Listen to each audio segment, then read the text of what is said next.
Welcome to Two Psychics. This is Michael Edley, evidential medium and mystic, discussing all things spiritual.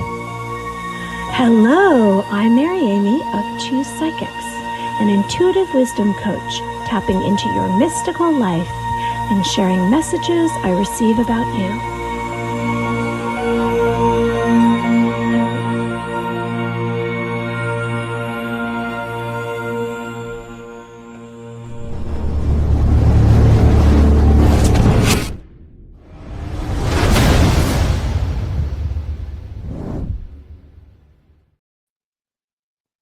What is up, everyone? Such a pleasure to be here with you all tonight. And there is Mary Amy. What is up, Mary Amy? How are you? Hi. How are you, Michael? What's going on?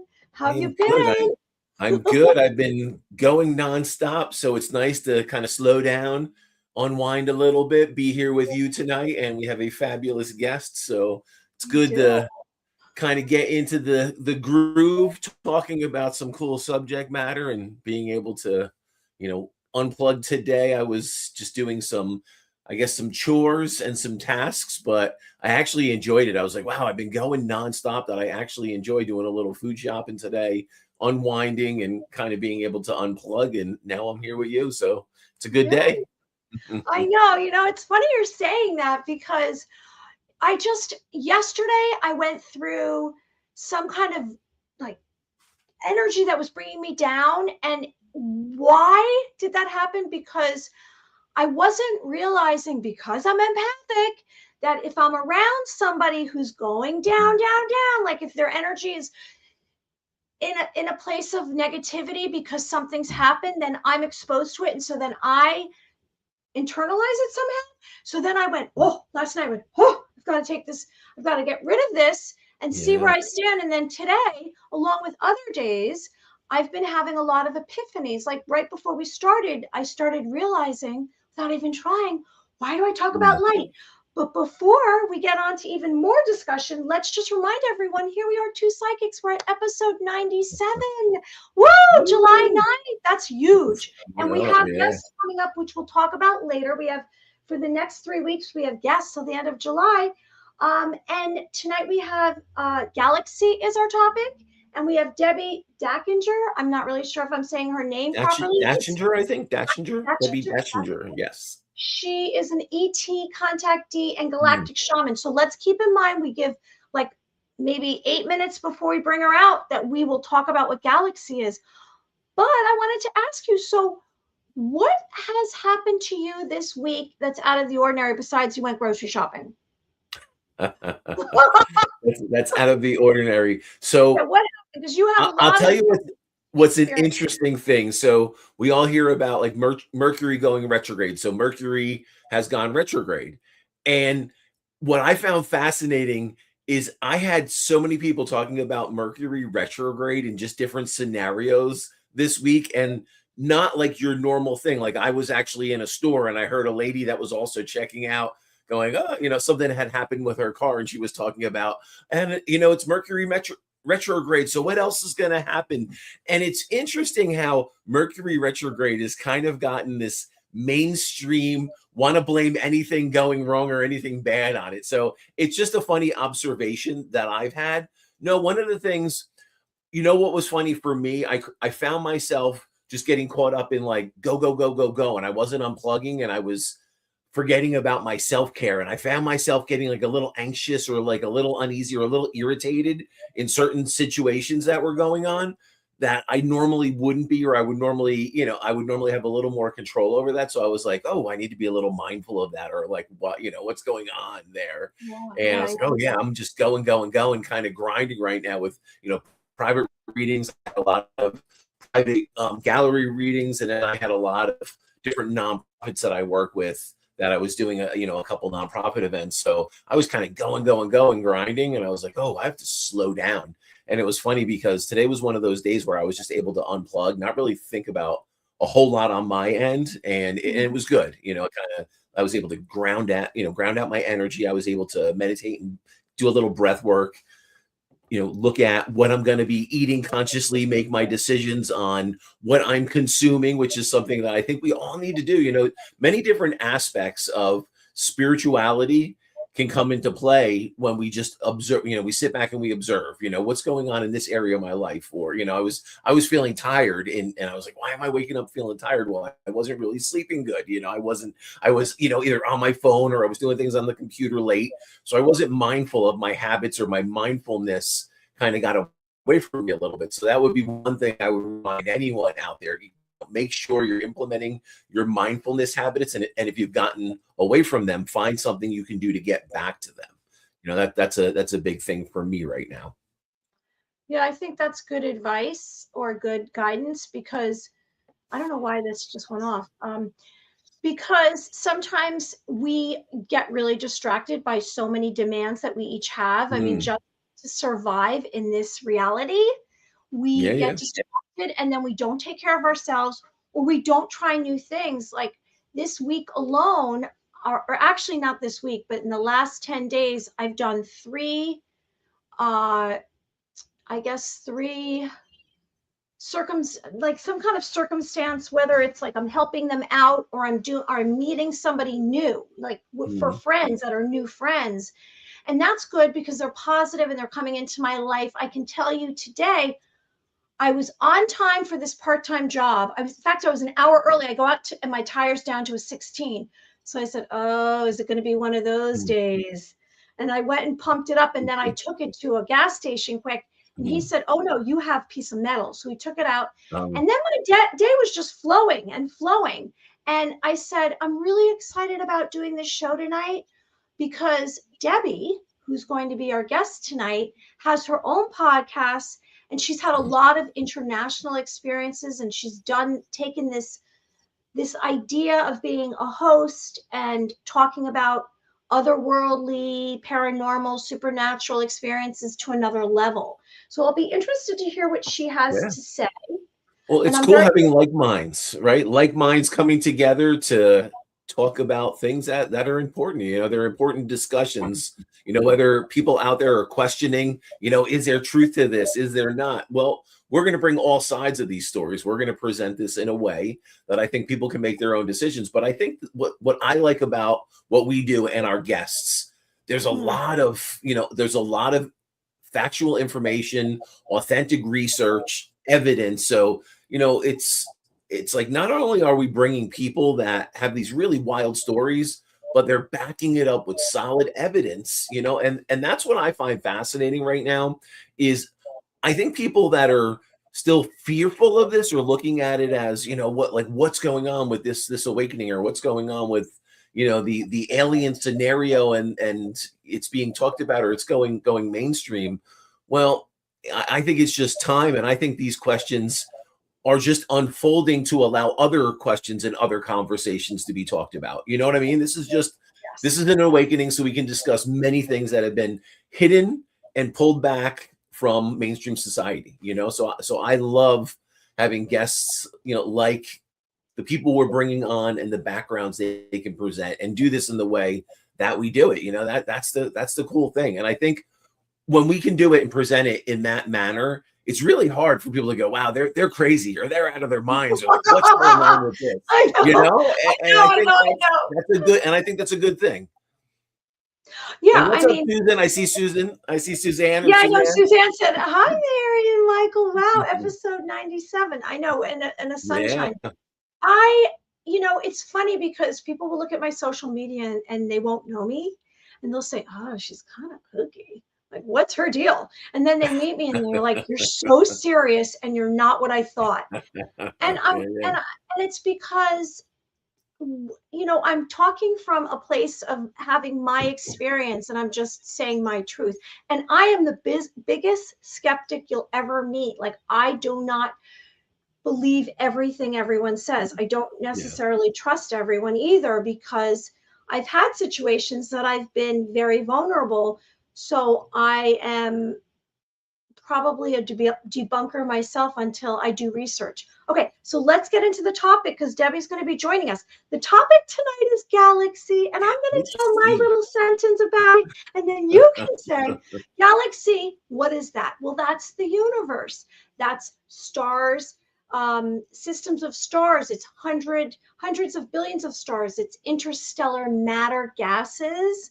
It's our solar system, which is a glowing beam of light. It's the Milky Way, and it expands hundreds of light years. That's what I know about galaxy. I mean, it's what we know that we've been told. It's not necessarily like we're going out there and being like, oh, you know, like personally, I can't see if that's true. I just have to take it by the science books.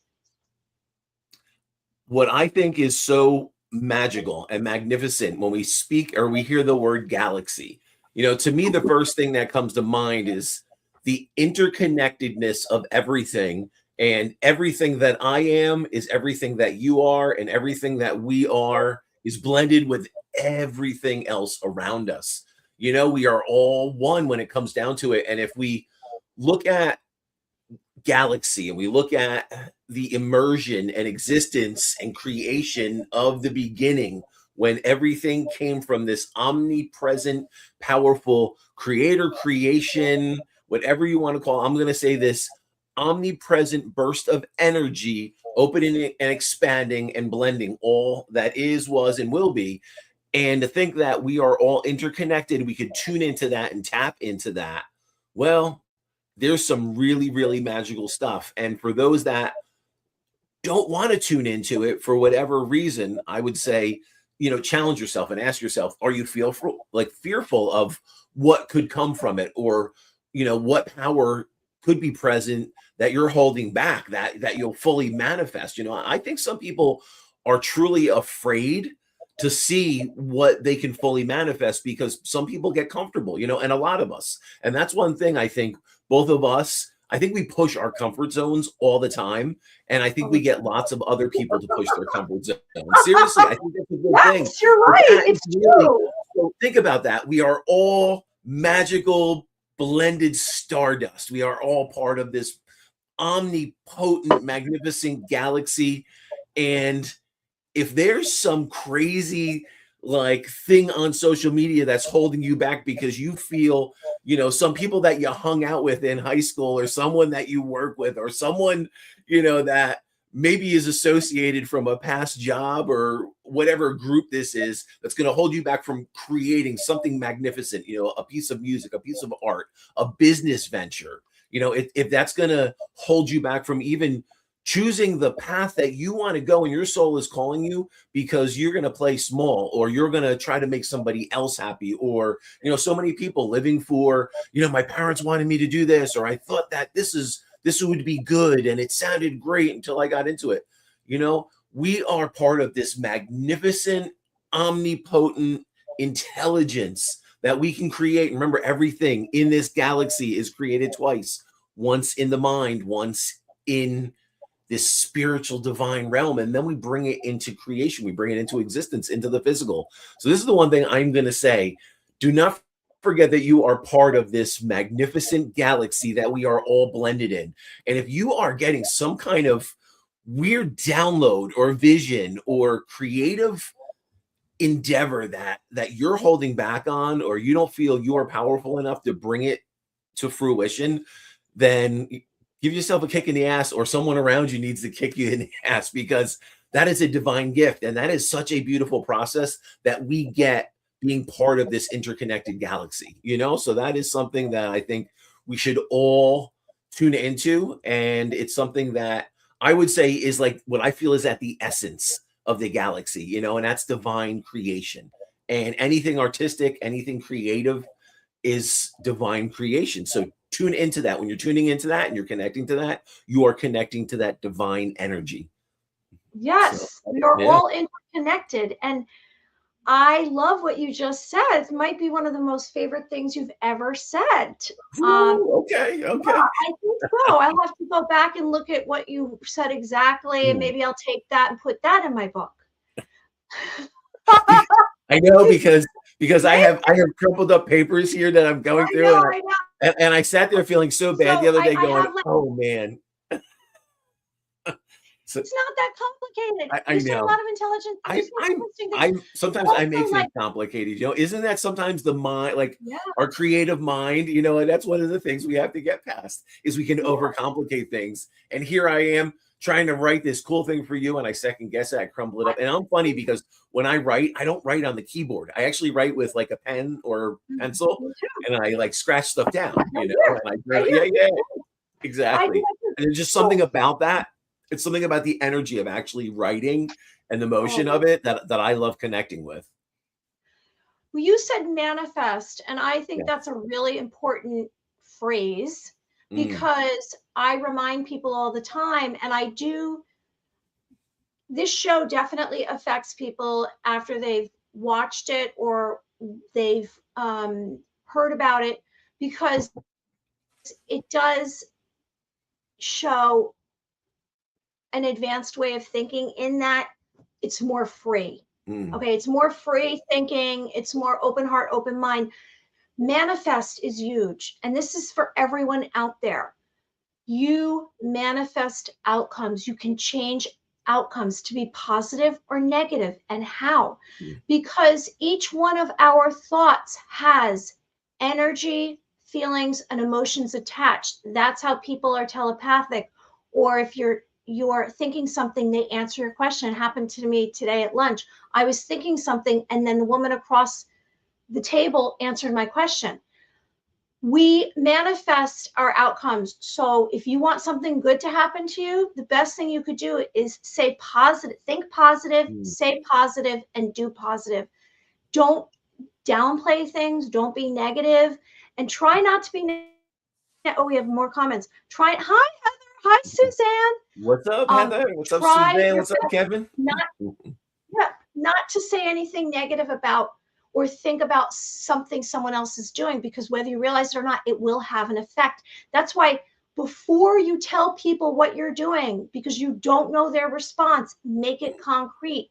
Take steps, whatever that is. If it's research, like Michael said, if it's drawing a picture, if it's writing music, if it's writing a book or something, starting a business. Don't go sharing it with everyone, because guess what? It's a numbers game. Eventually someone's going to say, yeah, I don't think that's such a good idea. And then you're like, oh, maybe it's not. And you don't have enough. So don't do that, people. Don't do that. All right. I think that we should tell who Debbie is, because she's going to join us, and I don't know where she's coming from. I don't know the time. Do you want to say these comments? You say that before I say who Heather is? I mean, not Heather. I said Heather. Debbie. Heather, you're on my mind now. What's up, Heather? No, yeah. Let's give everyone a little rundown. So, what I think will be a really cool, maybe a segue. So, what's interesting is I just want to just touch base a little bit on what you were talking about. Is not disclosing everything when you have a creative endeavor, a small business venture. You know, and it's not that everyone doesn't want to have you succeed, but what you have to understand, there's a few things.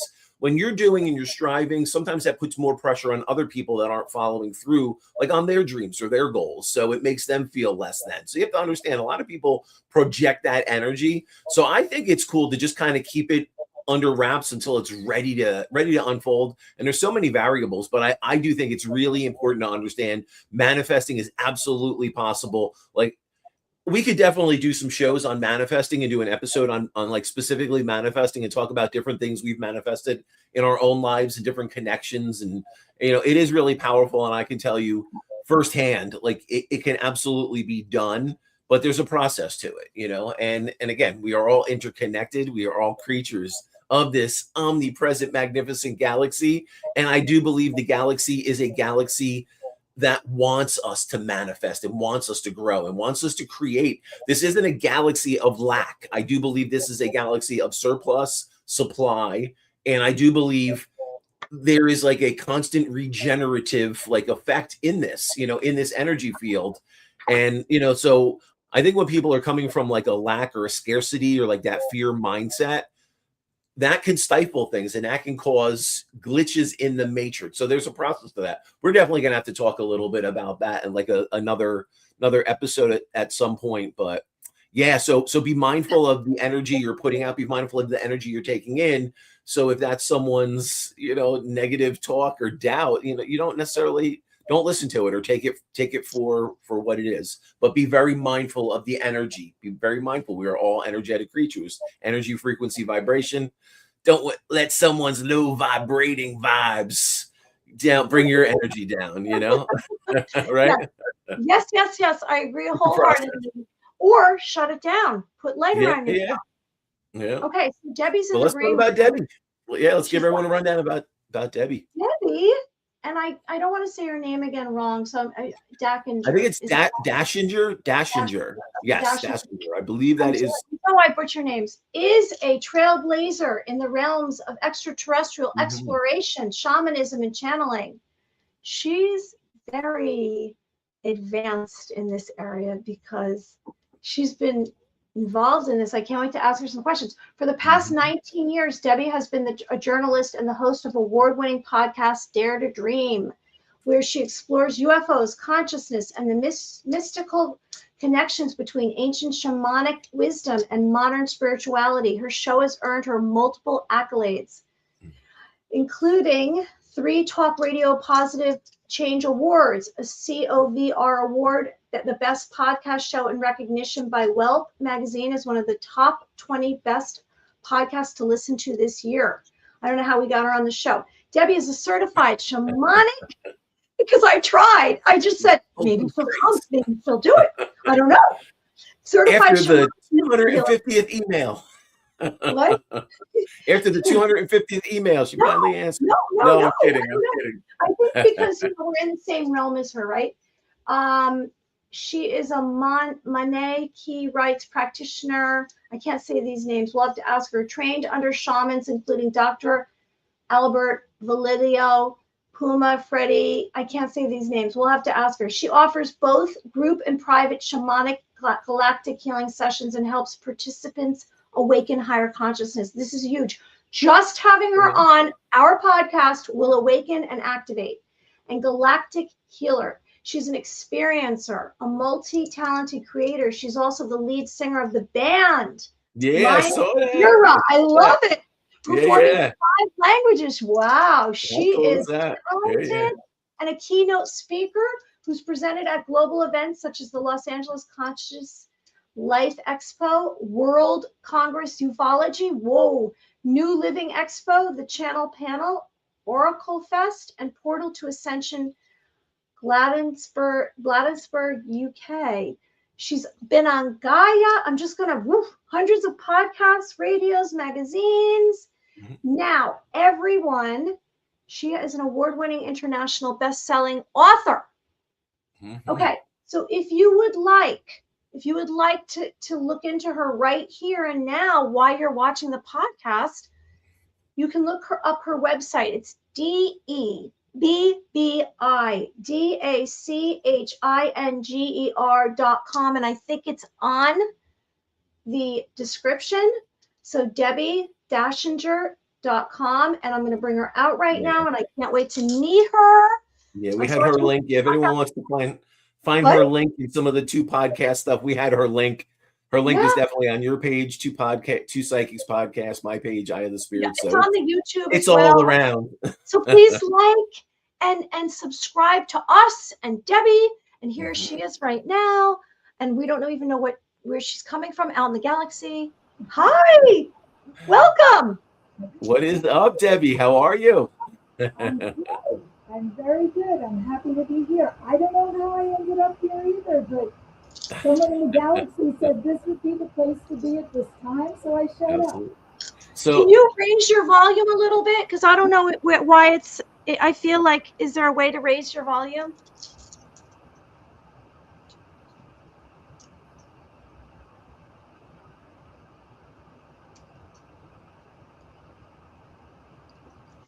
There we go. How's that? Perfect. Yeah, there we go. I don't use StreamYard, so it wasn't. You were sounding like you were a galaxy far, far away. Now you are in our galaxy. So nice to meet you. Hello, Debbie. Pleasure having you here with us. Thank you. I was saying in the beginning, I don't know how I ended up here either, But somewhere in the cosmos, somebody said, this is the place to be and this is the time to be here. And I said, okay, I will do it. Let's see what unfolds. So it is a pleasure. It's an honor. Well, thank you. Thank you for coming aboard and coming here. And so where are you? Where are you? Where do you live? Where are you from? Where do you live? I'm in California. I'm in Southern California. I'm originally from New York, but I've been living here a very long time. And so this is what I call home base. And the last name is Dachinger. Dachinger. Yes. Like Dachinger the snow. I think that's a beautiful last name, actually. Thank you. It's real. It sounds like a rock and roll last name. And, you know, in the description, you are a singer. No, I'm curious about this. Musician to musician. How much of your creativity did you find you were tuning into, like psychically or intuitively? It was like you were drawn to that. Did that start at a young age, the artistic and the intuitive connection, or like what was first? Where did that unfold in this process? Yeah, music was definitely first. Yeah. My first love, my first language. And I was also an actress. So I did a lot of musicals. I sang with a big band. I sang with a jazz band. I did lots of things around music. And it's funny, I don't know about intuition with me, but it was, a deep understanding. I actually had a difficult time reading music. Music theory, took it so many times. And for some reason, the way my brain is set up, it just wouldn't click. I didn't have the science, I didn't have the math, and that was really frustrating. And my grandfather was very famous in music. He was an inventor. He wrote books, all the great things. And he was a wonderful speaker.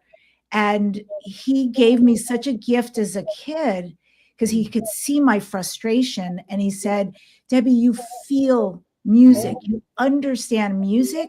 Most people never get that. Let the technical stuff go. So, and I have people tell me I have perfect pitch and relative pitch and all that stuff. But I love this expression. I love this way of connecting with people and transforming a situation. We just came back from a trip to upstate New York, and somebody flew us in for their retreat, somebody who channels extraterrestrials, and there were over 100 people there. And every year they ask us to do a concert. And so we like to bring down the house. And that's the kind of music I like to bring. Oh, very cool. Well, it's interesting because what I find when people are trying to tune into their intuition, or as far as like their natural mediumship abilities, is when they're in that space, when you're creating and just you're in that realm and everything is gone and you're just feeling that energy, you're divinely connected, whether you're creating a piece of music or you're singing and performing or writing, it's even painters, when they're in that mode and just that creative flow.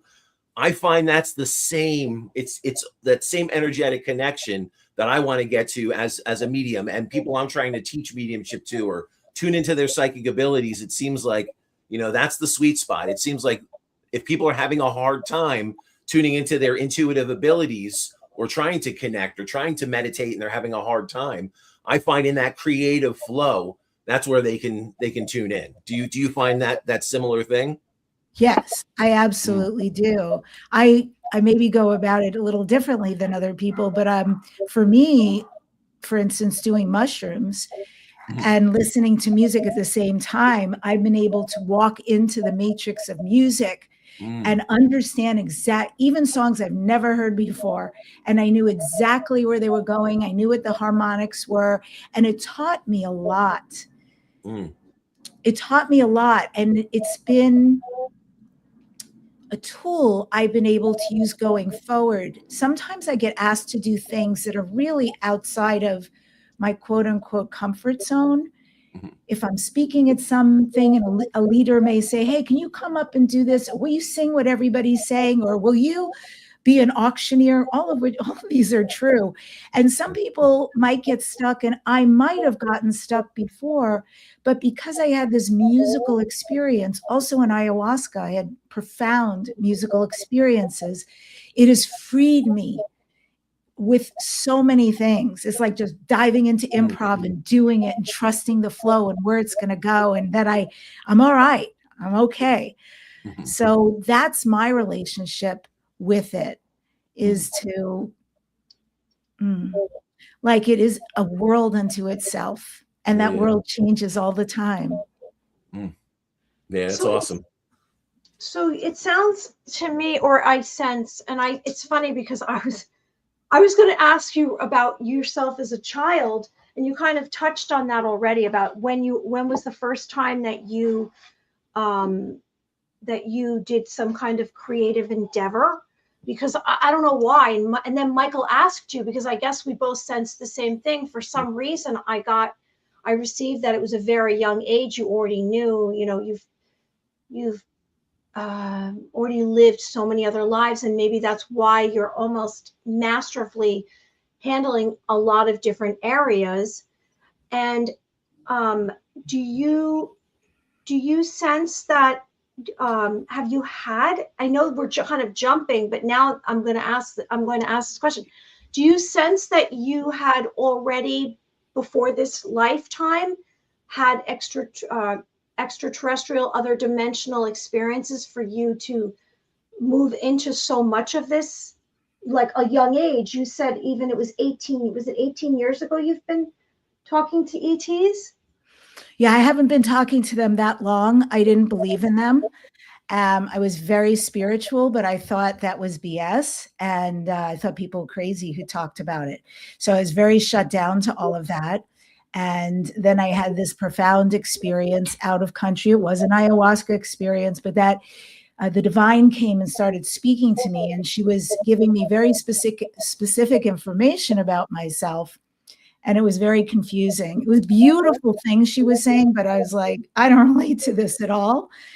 And because it was so confusing, I came back and went on a journey to better understand, but that journey changed my life. So it was approximately 7 years ago when I came on board and went, oh my God, this is true. And in answer to your question,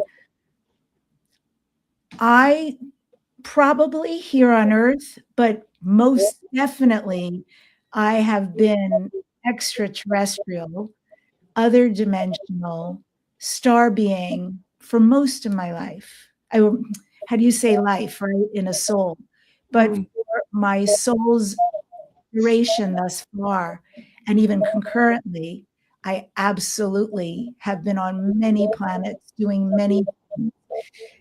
So I think this was a big awakening, as in a remembrance for me to come back into it. And then I changed my show. So I was very spiritual. I talked to channelers and psychics and all the things on my podcast. And then I'm like, oh my God, this stuff is real. And it's a great opportunity for me to learn more through really impressive guests.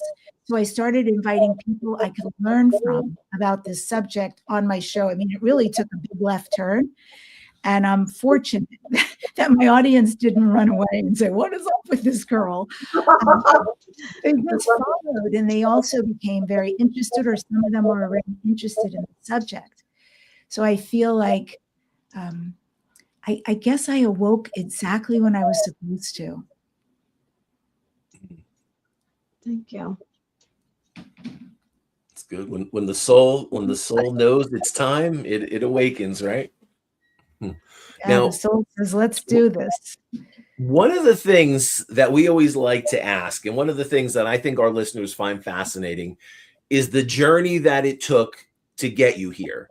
So now, some people grow up, well, okay. So, some people are in a very religious family. So they're open to spirituality. They're open to some different aspects of something else exists beyond this physical realm. Some people are shut down, oh, that's evil, or, anything psychic, anything medium, anything ET, that's crazy talk. So, some people have a more open family. Some people aren't institutionalized. Some people it's supported.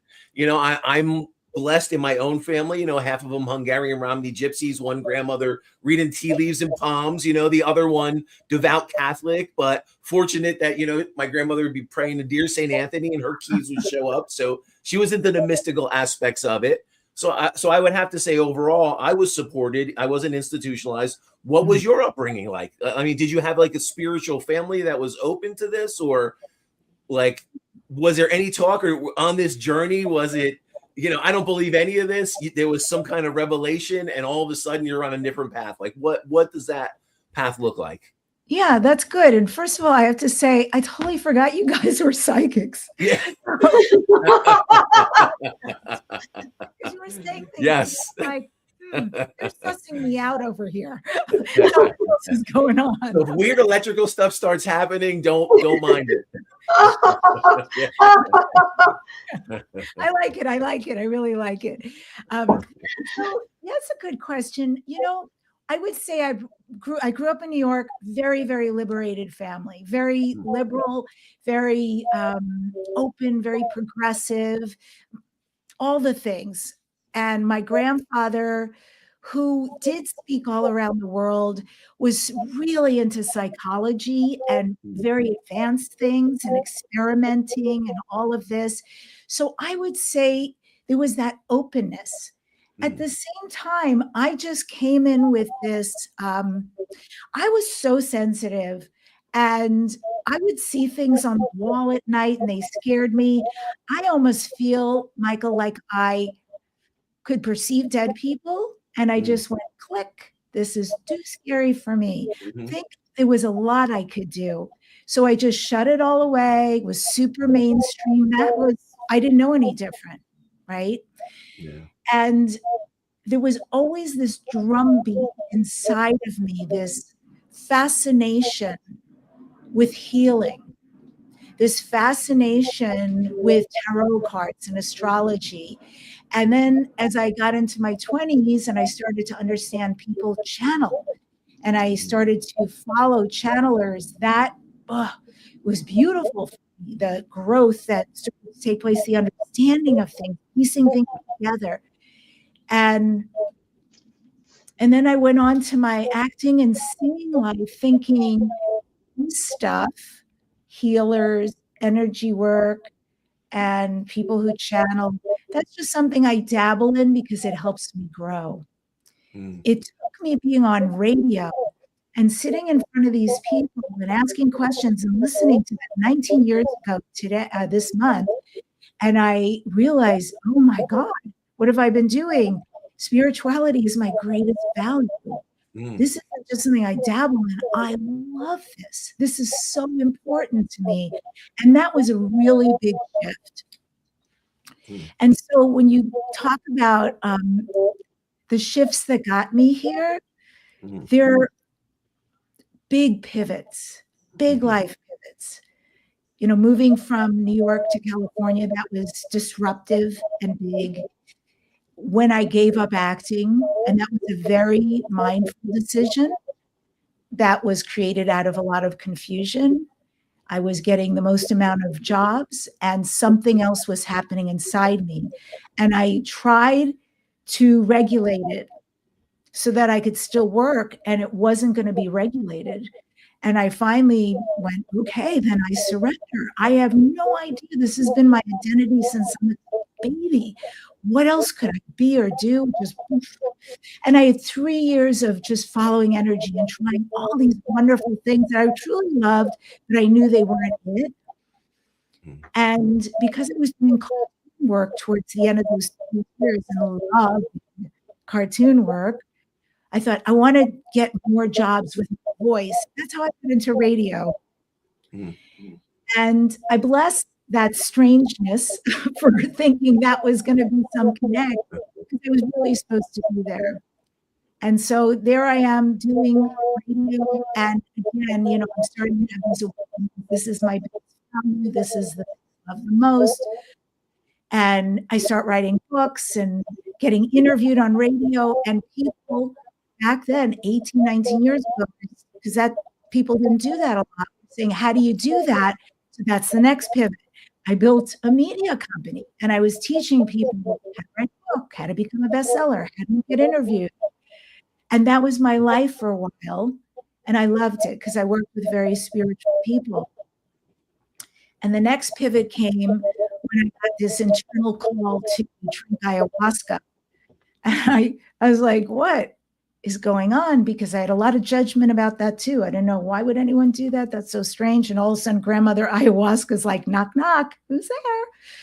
Come sit with me. And I did. And on one of those trips, I went to Costa Rica and I did 4 nights back to back. Drink, drink, drink. I was held by very indigenous, amazing shamans. And starting on that first night, the divine came and it was very clear she was God. And she said, Debbie, you're a shaman, you're a healer, you're a priestess. I don't think so. Like, what does that mean?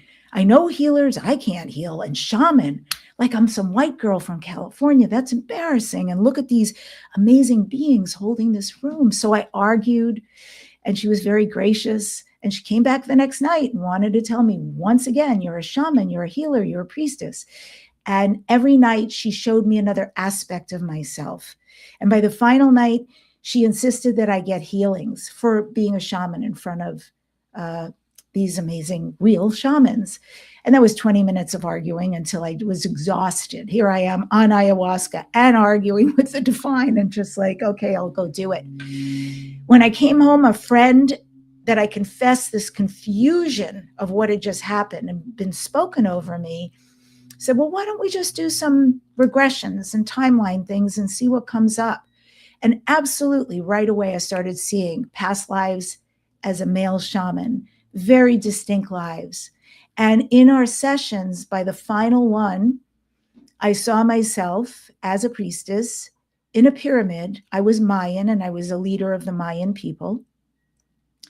And I was over 7 feet tall and extremely skinny. And before I left her presence to come back here, I was so curious because she was one of the most amazing manifestors I'd seen. And I wanted to understand better how she did what she did. And I came up with some assumption that made sense to me in a 3D world. And she shook her head and she raised a finger and telepathically said, I'm not from here. I'm from another galaxy. And when I came out,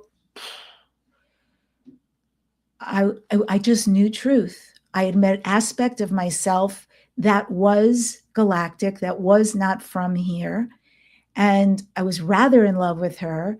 And I realized the enormity of the gift I'd just been given. And because I'm a journalist, I can research the heck out of anything I'm interested in. And that put me on this huge journey to research, what is a shaman? Who are the extraterrestrials? What does all of this mean? So I'm concurrently taking programs with these brilliant shamans, most of them from Peru, men and women, and then also learning about the cosmos and planets and other beings and wars and all the things that have taken place in our genetics. And it's been years of that. It's been a very fast uptake of this world. And I became certified. And at some point I realized I want to start helping humanity. So I do these, well, I do lots of things. I speak on stage, I do programs, but I also do these once a month healings. I have one coming up and it's a shamanic galactic healing and people join on Zoom from all over the world. And I just get out of the way. And I let my shamanic lineage, and I let the galactic beings, the benevolent beings come through me. And we do some beautiful things together for these folks who I think people really need this right now, this relief and this, that's my direction. And oh, I got to heal this and shift that. So these are the many different pivots. And the beauty of the music piece, I'll just say here at the end, is I gave it up 19 years ago when I got on radio. I just didn't have enough time. And I had to say to the band, I'm really sorry, but this is the way it is. And then I was in a Huachuma ceremony. I hadn't sung for years. And the divine came and said, what happened to music, Debbie? And I thought, gosh, I don't know. I used to be an amazing violin player, singing my whole life. And like, yeah, what happened? And when we were done with the ceremony and sitting in an integration, and we were all sober, it was our time to explain, if we wanted, what had happened. And I got to that and I said, wow, the most interesting sort of confusing thing. And when you're in an integration circle, nobody speaks to you. You get to share and that's complete. There's no crosstalk. But there was crosstalk when I shared, and I'm so grateful. It was perfect. It was perfect because that shaman, who was an amazing flautist and musician, said to me, do it, Debbie. It never left you. Start again. And here I am, my partner I live with. He's a classically trained guitarist. I'm a singer. Like, we never did that together. We never talked about that, but he was at that ceremony too. And right away, we started doing music. And so those have been some of my many twists and turns of how I got here today. And many of those moments felt like, this is it, this is right. But I know, I think I know, this is it right now. This is who I've been meant to be. So Wow. What's really interesting, so let me just touch base with a couple points of your journey. So, well, what I find fascinating, I do believe that not only are you like a natural teacher, but I do believe you have to be on the front lines, also having the experiences and showing people firsthand, this is what I'm teaching, like that. So I love that aspect of that. You're not just, it's not like, hey, I read some of this stuff, I thought it was cool, and now I'm teaching it to others. It's like, I'm doing this because my soul pulled me into it, dragged me through it. I'm on the other side of it, and I want other people to see the beauty of what I experienced, even though it may be frightening at first. So, I commend you for that, because it's definitely, especially, I get it, because knowing, like, same thing, I was a business owner. I was kind of ingrained in all these communities where I was battling, kind of coming forward as a medium and letting this side of me, come out and embrace it. And it took a long time. I almost feel like there was a little bit of that in you too, a little bit of, you were fighting it a little bit. But like what we say here, when your soul's calling you, it's going to keep calling you till you embrace it. You finally embraced it, and it was a magnificent awakening. What I'm curious about, so there's a couple different things you had touched base on. Obviously, psychedelics were definitely something that opened and awakened part of what you were seeing, what you were experiencing. But also you talk about like past life regression. So that sounds like that was pretty integral of those experiences, kind of showing you what your past was. What would you say to anybody listening that's a little confused of maybe where's my path going? Where have I been? I'm a little lost. I'm not sure where I should go, what I should do, but my soul's calling me for some of this spiritual healing, this energy medicine. I don't know what it is. What would you say? Okay, start here, or at least look at these, few things: past life regression, psychedelics. Like where would your list be on that? And how would you recommend someone to begin? I am very cautious about psychedelics specifically. I just want to get that out in the beginning, because it's not for everybody. It really isn't.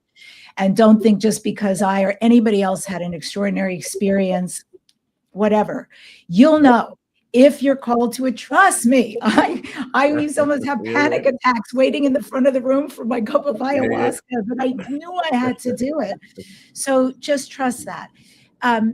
As far as all of it, and it's such a good question, I am a firm believer in trusting energy. I think it's so much pressure if one does not know, I want to be an author, I want to be, professional gardener, I want to run a clothing store, I want to, do this Reiki, whatever it is.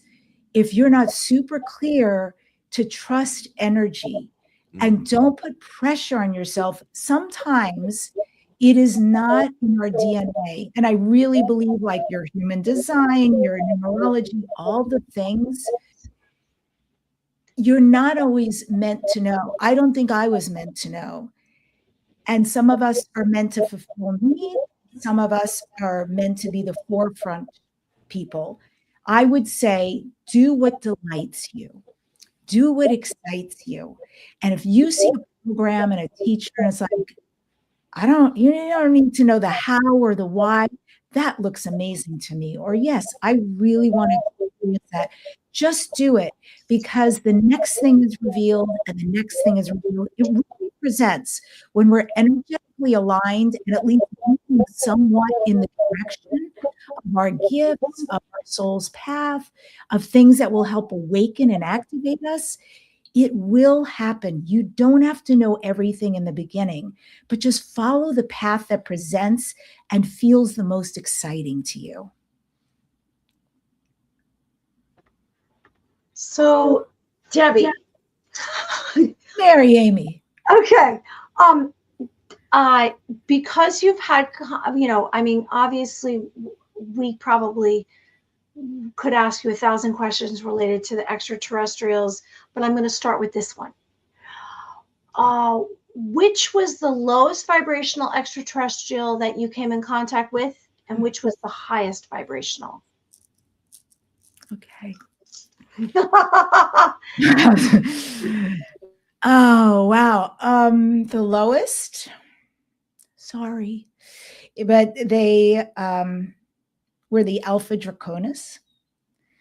I also want to say this because I'm learning, and I'm still learning a lot about duality, because we live in a planet of duality and a lifetime of duality, and the same is in the cosmos. And so I'm really learning about withholding judgment. So even though I say that about them, and there are many reasons why I say that, this is not a kumbaya group of extraterrestrials. This is you piss me off and I'll blow up your planet without an explanation group of beings. At the same time, they are very loyal and they have qualities that I admire. They have no judgment about sexuality. They will have sex with men, with women. It's totally fluid. That's their lifestyle. I like that. Anything that leads to the no judgment. But this warlike way of being is a lot for me. And sometimes the things they say about humans, I don't like so much. So for me, they're not the beings that I want to hang out with the most. They're a little beastie, right?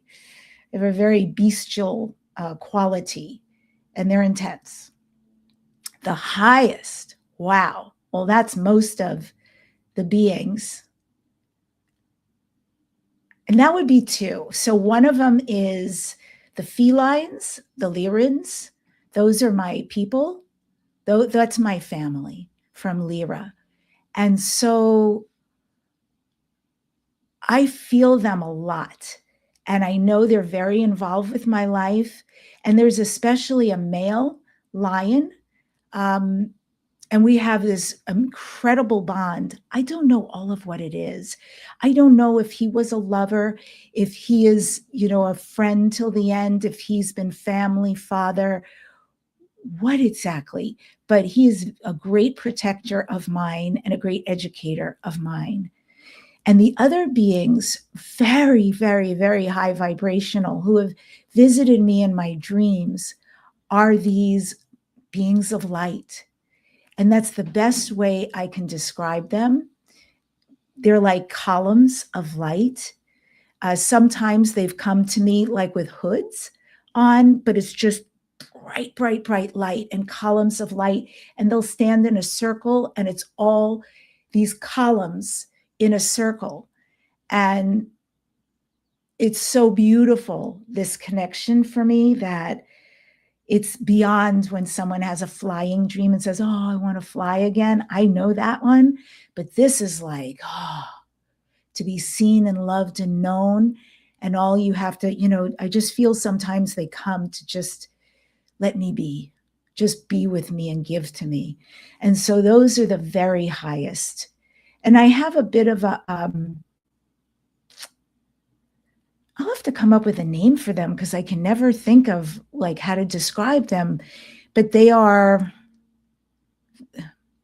not a collective because they're not connected to each other like that. And they're not a galactic federation, but there is a group and they're different beings, different species, and they spend time with me. They do a lot for my career. They're the ones who open all these doors for what's been happening to me. And they really have cheered me on and believed strongly in me. So that grouping is also very much involved in my life. But almost 100% of the time, I am with very benevolent galactic beings, the best of the best. Are they visiting you? You're saying in dreams. Are you having lucid dreams? Are you having visions of them? Like, are they coming through because I've had experiences as well. Mine come through down as downloads, and then they come through as like it raises up my density and pours energy in me, and then we have a transmission which seems hologram, I guess you could. So that it's almost like we're talking on a video chat. Are you having experiences where you're traveling, like and some kind of travel to another place? Or are they coming to wherever you are? Yeah, it's an amalgam of that. I've had them visit me where I am. I can see the lion beings. Visually, I can see them. And I also travel a lot in dreams. They're not lucid, but when I travel in the dreams,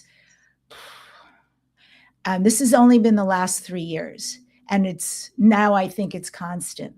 I go into other lifetimes of mine that are happening right now. And I've experienced myself in different careers. I've just very interesting people I know in this lifetime. They are different in that other lifetime, but they're also there. And I think I'm constantly traveling.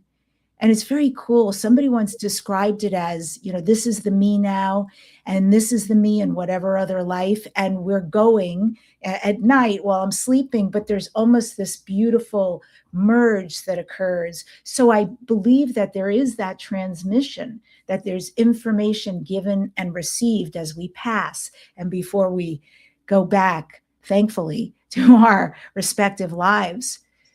That's a lot for me.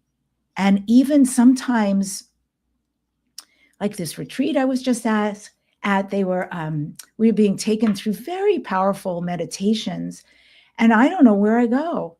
I don't remember much of what this magnificent person was leading us through, and it's really uncomfortable after when everybody's talking about, oh, do you remember the Transformers and this and that? And I'm sitting there going, no.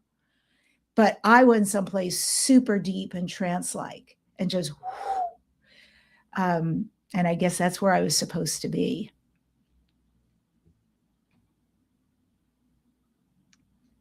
What would you say to anyone that's curious, or they think they've had their own experience, they're not sure, maybe even someone that's working with like psychic energy, or someone that's starting to experiment with mediumship, and they feel like they're connecting to a loved one or trying to connect to a loved one, and all of a sudden some shifts happen or these other connections start happening, and they feel like now I'm connecting with some other alien race or some other being, but someone that's here, it feels different, or like, what is this energetic connection? What would you say to those people? Like, how should they take a step back and go, okay, I'm not crazy, or what am I experiencing? Like, what's their 5-step process to go, okay, what's going on here? How should I move forward? Yeah, first of all, I would say protect yourself. Don't go forward before you protect yourself. You don't know.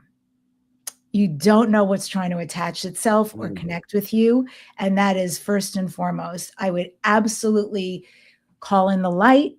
I would let it be known that only beings of the highest order and the highest light, I would call in your guardian angels, like whatever it is you're tapped into, protect yourself, protect yourself. I'd also let anything out there know this is not an open portal. This is not for sale. There is no way you can attach, because I am of the highest light, and you must really see yourself as that. And then once you feel, and even if that's all you work on in the beginning, that's good. until you feel super confident, like, oh yeah, no, I got it. I am in the light and I am protected. Then you can start very gently asking questions. I think it would be different for everybody. Some people see very well and they may see the being. Some people auditory and they may be spoken to and hear things. Some people may want to do automatic writing. There's a lot of ways it could manifest, and it could happen in your dreams as well. But I think also to make sure you're safe, like don't be connecting with me while I'm driving or when I'm at work or being interviewed or, anything like that. Let's keep this clean unless I'm a channeler and we have an agreement for you to come through and I know the being you are and it's okay. So I think safety mechanisms first, then get really clear about who you are connecting with. Why do they want to connect with you? Did you call them in? Do they have a message? Are they you in another life? Are they an advanced form of you? Are they family? Or did you sign a soul contract saying, in this lifetime, I'm going to be the conduit for you? And then find out, like, how expansive can it be? What can I do with this? Is this for me? Because sometimes it's just our highest self coming through, and it wants to give us a lot of beautiful information we feel we're not accessing as our conscious selves. And then sometimes it's even bigger than that. It's a being, a collective, and so forth.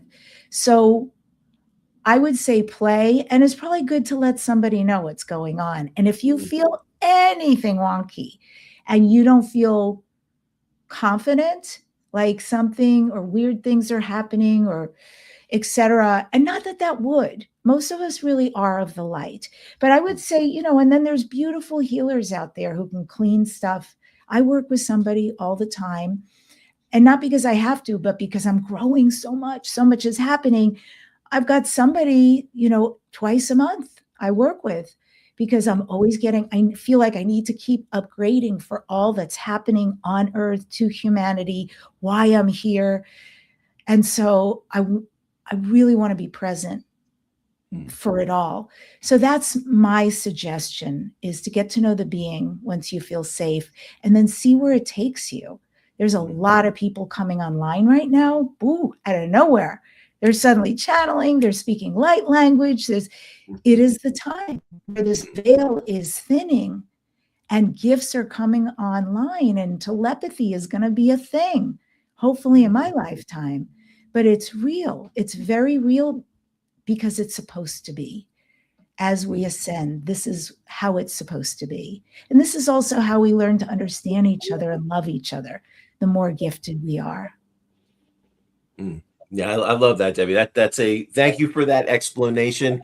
I think anyone out there that was curious or not understanding, I think you gave a fantastic overview. And I love approaching this in a way that, we do have to protect our energy. We do have to be aware of the energy that we're coming in contact with. We do want to look at this as, this is an opportunity to grow, an opportunity to learn about ourselves. So I love everything that you spoke about. I love that mindset. And I think anyone going about this would absolutely be doing themselves a disservice not approaching it in that way, and not trying to approach it in that authentic, evidential way. What's going on here? How am I experiencing this? And almost systematically going through that process and allowing that process to unfold with them being in control. And I think that's the thing. I feel like a lot of people are under the assumption that they're going to start tuning into this or working with it, and they've given up complete control of their body, or an alien's going to jump in and take over and start manipulating them. Well, I mean, can those things happen? Possibly. Could that, if you're playing around? But I don't think people understand the power that we have and how much control we have over this and how much we can learn and grow into this ability, and like I like explaining this stuff a lot like a musician, so think about it as guitar. We can all pick up a guitar, maybe, pluck some strings, but some people are going to maybe tune into that and be a little more naturally gifted, born with a little more of a talent, but we can all learn about it. We can all grow.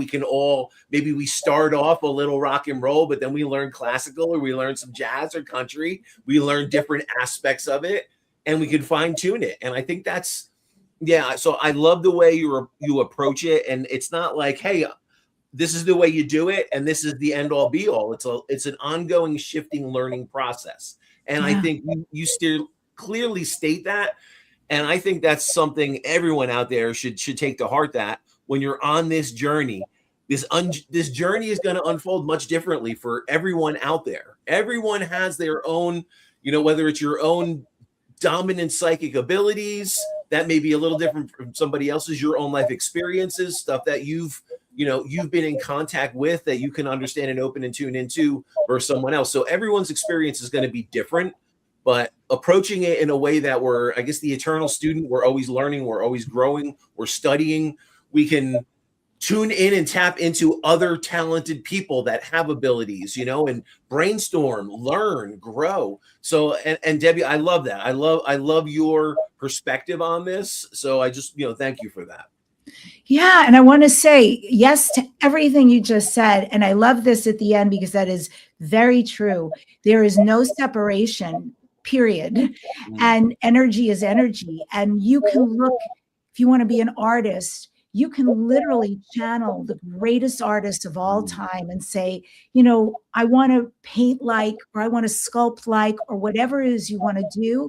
There are magnificent beings that have come and gone on this planet that you can connect with. I know someone who did this and out of nowhere became a singer, out of nowhere became a photographer, and a gallery was showing all his photographs. He'd never done it, but only because he tapped into the greatest photographers before him, that energy. And the other thing is, and this is a beautiful call for all of us to raise our frequency.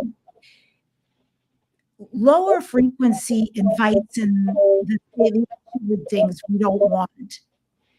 Lower frequency means that things can attach to us. So it's a really important time. If you're angry, if you're frustrated, if you're fearful, anxiety, whatever's coming up, we're human. We have emotions, but they're really here to be felt, not suppressed, but felt and processed so they can be emoted out of us and eventually transmuted. And I say that because the higher you keep your frequency, the better it is for you to connect with the highest beings. I really like that you had recommended that everyone protect their energy, because sometimes when you're doing different work that's not mainstream and you forget to remind people, and sometimes you forget yourself because you are tapping in, you just use the word tapping in, tapping into all these energies, and some of these energies can show themselves in a way and manipulate you, or you underestimate it. So I think that's really, really valuable that you mentioned that. I also would like to say that what I'm realizing about you today, Debbie, is that you have this ability to not only, obviously, you said you're a performer, you speak eloquently, and I can see that you're a writer. But it's interesting because sometimes people are either a performer and they're reciting someone else's words, or they're a writer and they are not wanting to be on camera. And you have this ability to be able to do so many different talents and creative endeavors. And can you tell us a little bit about your books? Because you're an author, and I'd love to hear about, we have a couple comments. Love is best, John says. Can you tell us a little bit about your books? And I know everyone would love to hear that. Sure. Thank you. Well, the first book is called Dare to Dream, This Life Counts. And that's when I was understanding how to put together dreams. That was a huge awakening for me. And I literally learned the architecture, if you will, about I'm here, my dream is there. So what happens in between to get me to the finish line? And a formula was gifted to me. And I put together this bucket list, and I'm like, all right, let's see if this works. And I mean, one after another after another. And then I'm like, there is no stopping me now. whitewater rafting. I did a marathon, an LA marathon. I mean, I had big things on my bucket list of places I wanted to travel to, things I wanted to be and do. And so that first book is all about creating dreams. And it was exciting for me because I wanted to give people something that they could do on their own and feel like, okay, now I have the formula. And the second book, what is the name of my second book? Isn't that funny? Well, it'll come to me because I can actually see there's a picture of me. It's behind you on the wall. Isn't that it on the wall? Oh, you're a genius. You're funny. Yes. The second book, Wisdom to Success. Thank you. There you go. Yes. Wisdom. So this one is amazing. It's like, is a lot of conversations. Thank you for that, by the way. Yeah, I had another book that was my second book, and I was about to put it out. I was about to go to edit, and all of a sudden I heard, this is not the book. I'm like, what? Yeah, this is the book. I'm like, are you serious? I have to start again? You have to start again. I'm like, I never put out that other book. And so this became the book, and it was a great book. It got me on radio and all sorts of stuff. And it's interesting because it's a lot of storytelling around the same subject, but lots of stories about completely different subjects, relationships and success and health and all sorts of things. And then I compiled many anthologies. I work with a lot of authors. So we did a book on dogs, and we did a book on overcoming things, and different authors would come aboard, and that was really lovely. I am pretty clear that I have another book inside of me. I've known it for a while because, they're entities, literally. They speak. And I've known for a while about it, but I've also known I need capacity to write it. And I've just been too busy traveling and speaking. And that may start to want to be written in 2027. And I'm doing a few things creatively around that. And, I'll be very transparent with you guys. And thank you for the kind remarks, Mary Amy, that you said about me. I'm still growing. And there are things that, they're very hard for me to get myself to do. And if I don't want to, I'm not going to want to do it. And so just to fire up a video and start talking, I can't tell you how difficult it is for me, because I'm always like, well, what am I going to talk about? Nobody's talking to me. What am I going to just start talking about? So I'm still working on that, work in progress, because it's so important, to keep connected with folks. And the other one is my vulnerability. And so believe it or not, ChatGPT called me out and said, your newsletters right now, they're like this. And people like you for that. But you know what you've never done? You've never really written something very vulnerable. And that's your superpower. I was like, okay, challenge accepted. So I did. I sat down, and just this week, I wrote and sent out a very vulnerable newsletter. And I'll send it to anybody here who wants to read it. But I had a really profound experience and very unexpected experience recently. And I decided I'm going to share this with people. I'm going to really open up about this. And it's been beautiful. Folks writing back to me based on the newsletter, connecting to them around the same subject. And so again, with this book that's out there, it's going to be some of that. I think it's going to be some real, this is me stuff, my journey, more memoir-esque, and also probably funny. There'll probably be some very funny moments, because my life is quite like that.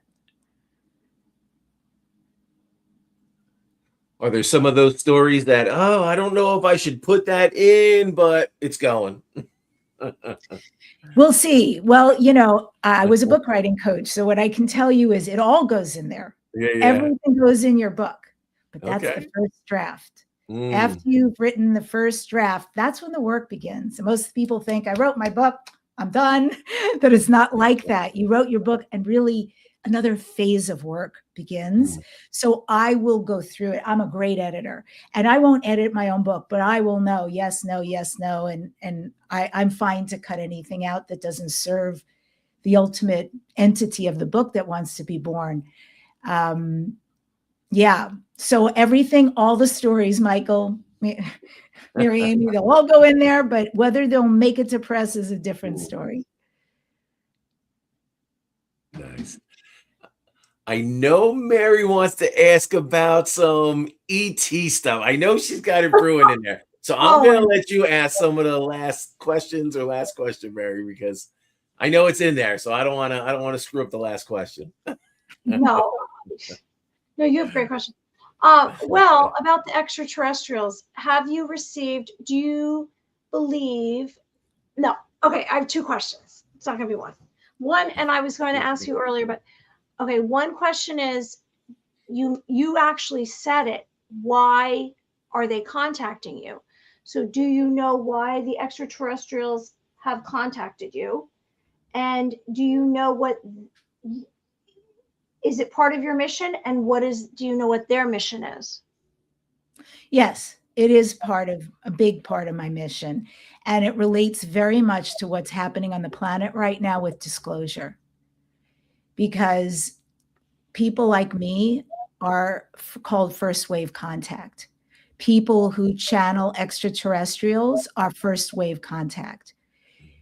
Before all the hype that a lot of people say, I wish, I can't wait till I meet them. Won't they take me up already? You'd be terrified. Trust me. They're so advanced. Most of them don't have bodies and don't speak. They don't need to. So, and many of them, some of them look like us, but most of them do not. And so there would be a lot of uptake. But we are part of the galactic family. The bottom line is, we are them. Those are our sisters, children, uncles, aunts, grandparents, us in the future, all the things.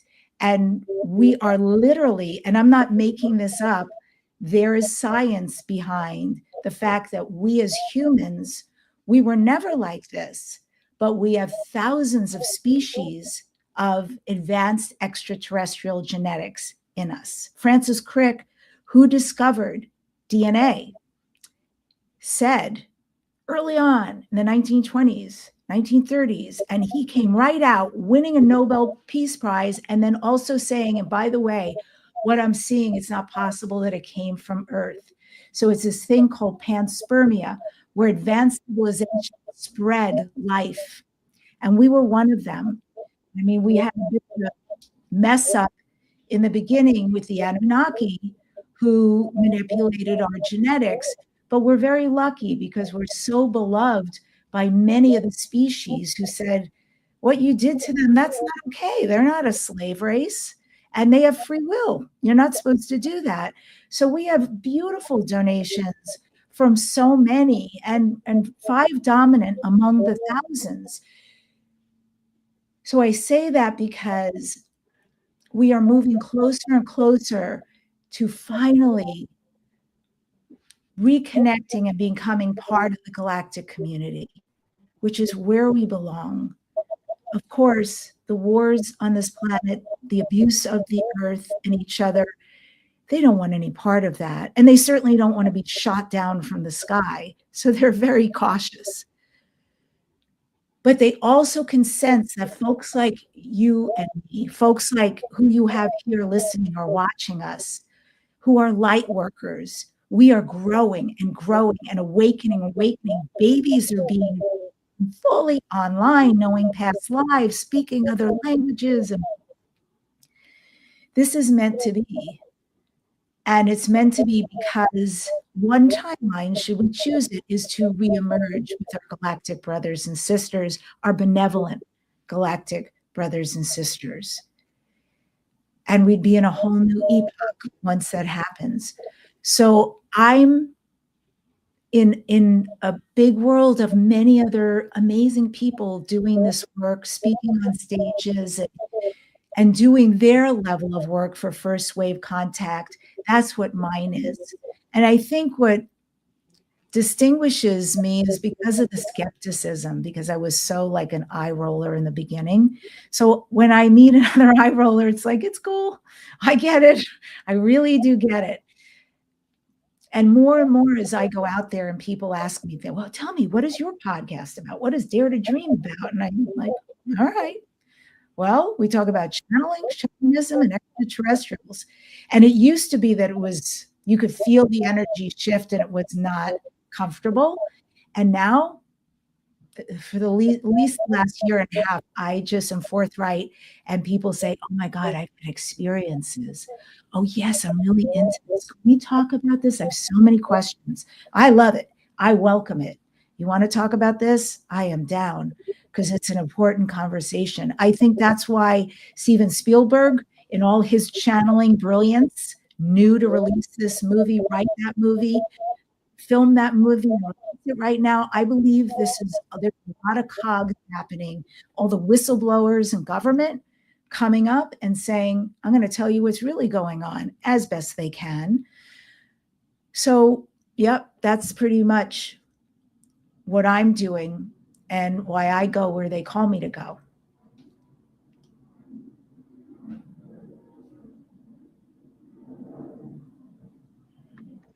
I never know if I can't tell if Mike's, are you stuck, Mike? Sometimes he freezes and then I don't know if he's going to ask a question. No, I was just muted. I didn't want excess noise. So basically what you're saying is that we are in disclosure, and mainstream is joining in whether or not they choose to or not, because the extraterrestrials have their own deadline. Not exactly, some of that, but not exactly. You know, we may have divergent, very different timelines. And it may be that some of mainstream who just can't get on board with any of this hokey pokey, metaphysical, gifted telepathy, all this stuff, and extraterrestrials, they're probably like, no. And they may live a great life that really suits them. And then there's those of us who we really knew what we were signing on for, and we're here for it. So yes, I believe that it's very possible that things will shift. And the other thing I think is important is like a timeline shift is not so much like, it is like coming up to a fork in a road, but it's not like you suddenly turn right and all the scenery is different. We do it constantly, all day long, every choice, every thought, every new adventure, or we deny ourselves the adventure. We're constantly creating our life in our timeline. So I'm pretty sure the folks, at the events I go to and et cetera, and there's lots of people on the earth who are really ready for this. And yeah, enough said. We'll find out. It's coming soon. I'm curious. So I do have a question around this.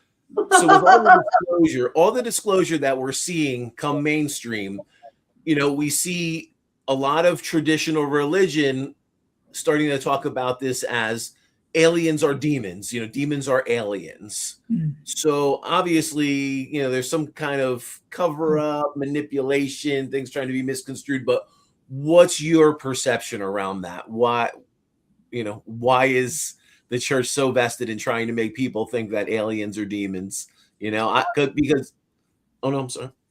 Yeah. I mean, they don't want to lose power.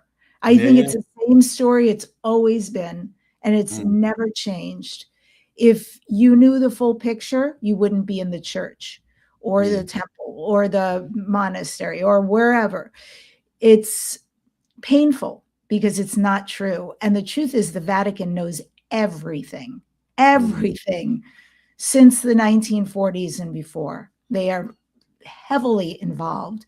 Yeah. So it's a party line to keep people coming back. But also, when you create fear and separation, then there is a right and a wrong. Now, the church is right. Stay with us in the fold. We'll take care of you and just believe in this, this, and this, and you'll be okay.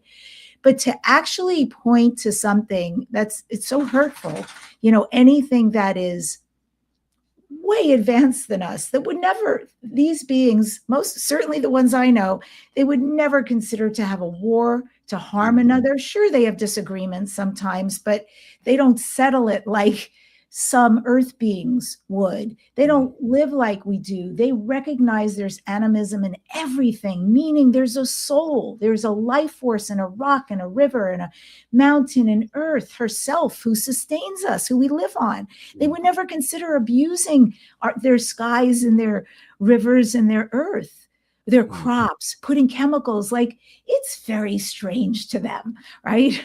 But they love us for our love, and they love us for our resilience, and they love us for the connection that we are, and because they can see this desire with many of us to supersede all of that and become something else. So I think it's a great disservice that any religious and don't buy into it. That's all I can tell you. Have discernment, know the truth for yourself, and don't let anybody tell you that anything is a demon. This is an angel. This is a demon. If you believe in that, when they come, and that's media. That's also, if you notice, they've never come. The big insectoid creatures have never landed with guns from outer space and started shooting and blowing things up and controlling people. That's in the movies. And so be very careful the kind of media you can consume. Don't feed the monster, because it's not true. And that is not what any of them are about. Oh, I love that. Don't feed the monster. I think that's good advice for anyone, just don't turn on your phone, your social media, or the news first thing in the morning. And it's funny, so many people, they'll get up. That's what's the first thing they do. Let's see what's going on. And I think now more and more people are realizing, obviously the tragic and horrible headlines pull your attention in. What is it, like a 70 to 30% differentiation between the two of negative headlines versus positive?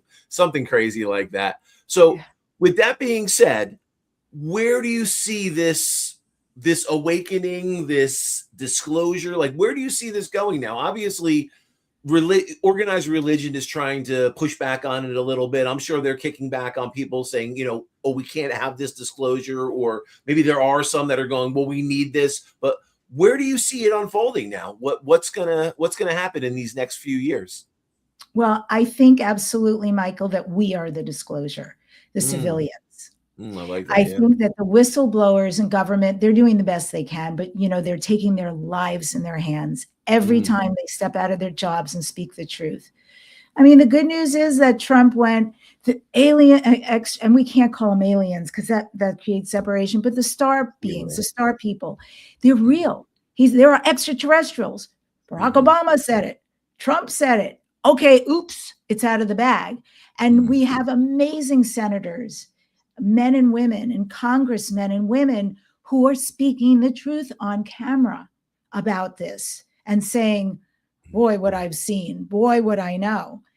So that's real. And any faction can say whatever they want, but you are hearing it. If you rely on your government, you're hearing it from the top, even though what they're disseminating is highly redacted. But still, they are saying it is true. They exist. We have had contact.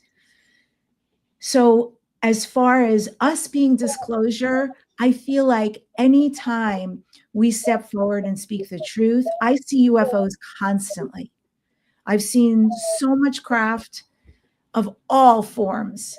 And I love that they present to me. I'm very comfortable when they do. I feel like it's a little wink, like, this is for you. Happens on the freeway for me all the time in LA. Nobody else will see it. I'm like, are you guys kidding? Where's my phone? I'll take pictures, more fun when I have people in the car and they see it too. But I see it all the time.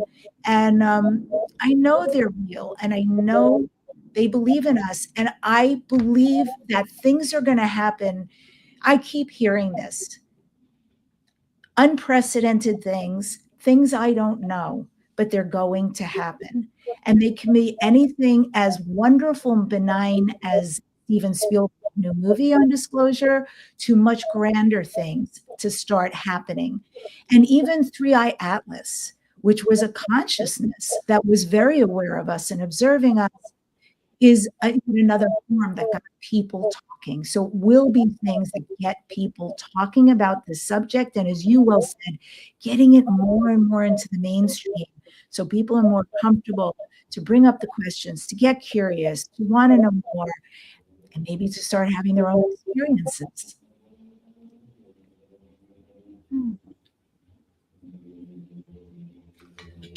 So is there anything you would like to, oh wait, is my speaker off? Can you hear me?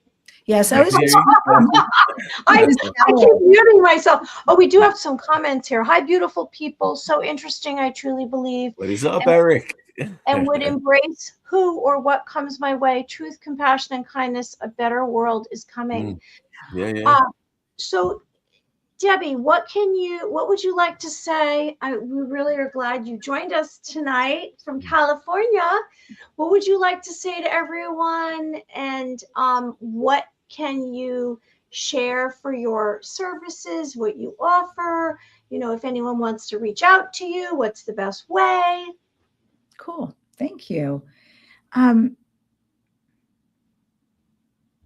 I usually get a download right away when someone asks me that question, and I went so blank, but because I think we shared so much, and I appreciate both of you for having me on. It was interesting. I could feel you very strongly. And so it was really interesting to feel you and how you operate. I'll just leave it at that, but I appreciate it, and it was fun for me. And I just would say they were in a time of amazing change. Remember, you're a light worker. Don't get waylaid by the illusion of the crumbling. It has to crumble, which means, you know, there'll be trouble and all sorts of things, but keep holding the light. That's why you came here. It's so important to keep holding the light, because you're the piece of the puzzle to build this new world, this new earth. And I truly believe in that. And my website is my name. It's DebbiDachinger.com. If you spell it correctly, you'll get there. There's no E at the end, and there's no S in my last name. So it's DebbiDachinger.com. And I have a starseed gift. If anybody would like to know what starseed they are, you can go to DebbiDachinger.com/starseed. And that is to find out your galactic roots. Like, where am I from? What was I? And it breaks down everything, the physicality, the career, what your proclivities are, weaknesses, strengths. Very, very interesting. And there's a video and a great report that comes with it, because lots of people are wondering about that right now. And as far as the healing, it is coming up on July 29th that I'm doing pretty soon. And I would say just reach out to me and I'll send you the link. It may be DebbiDachinger.com/healing. If you want to write that in the notes, I think maybe DebbiDachinger.com/healing if you want to sign up for the program. And for whatever reason, it's not so what I just said, then feel free to contact me on my website, and someone from the team will send you the correct link so you can sign up. I'm sending you a rainbow. Oh. I just got that because I just went and sent you. So I went in telepathically and was like, hi. And then I just sent you a rainbow. I'll accept that. So anyone out there that wants to check out what Debbie's doing, we will put all her contact information in our two psychics, social media. Mary Amy will have it in her social media. I'll have it in my Eye of the Spirits with Michael Edley social media. But Debbie, thank you so much. We really appreciate you sharing your insight and your perspective. And I think that perspective will help a lot of people understand that, you know, they're not alone on this journey, and this journey comes to us in many different ways. You know, it's not clear cut, but I think trust the process and trust that divine calling and connection is within all of us. But Debbie, thank you so much. I really appreciate everything you've shared with us, with our guests. So I do have one question. I can't leave without knowing. So being a musician, like, who is your top singer or top band? So give us some music. give us a little insight into the musical influence of Debbi Dachinger. Oh, I mean, old school. Stevie Wonder. Nice. Sorry, hands down, done. Well, Close the book. Superstitious. Yeah. Oh. Okay. And then I loved Grace Slick. I was a yeah. huge fan of Grace Slick. I like kind of the raw voices, the rough voices a little bit. When there was no auto tune and singers had to sing, right? Seriously. You know, that is such a thing, Michael. Yeah. Not everybody knows that. At this retreat we were at, there was this woman and she had like a gabillion followers, singer, right? And we listened to a bunch of her tunes. We didn't even realize who she was. She just seemed like she was someone in attendance there, but I'm good friends with the people who are hosting this retreat. And they're like, no, this is who she is. Check her out. And we're listening to her music. And I'm like, oh, damn, snap. She really has a voice. We got her to sing for us. And and she does have a voice. She really has good equipment. But I will say, I was sitting out there and I'm sure 100% of the people couldn't hear it, but I could hear all of it every time she was over the note. Yeah. And I thought, woman, you have a good team working every time you release a song. You're correcting things. Well, it's funny. See, a lot of people today, especially the youth of today, don't understand. You know, prior to the digital age, you had to go into the studio and record and have all your parts down and play everything to perfection. And it was really this artistic craft and mastery that occurred in the studio that we don't have to. Well, we still have. I shouldn't say we don't have it, because there's absolutely artists that still do that and embrace that. But the kids today absolutely don't understand what went into all the classic music and how it was created and how special that made it, you know, and made it so different than what you know they have today.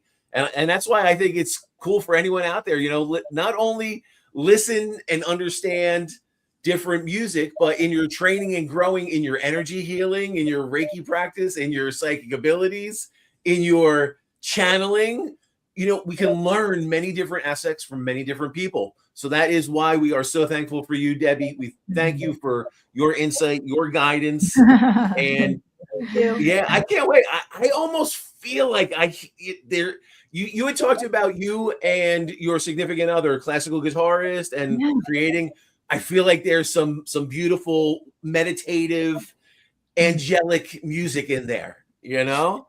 And I almost feel like it's almost like he's gonna succumb to the essence of doing like meditation or pulling in the blend of classical, because I can, you know, being a musician, if he's a classical player, oh man, and like your voice, the things that you two could probably create if you haven't already.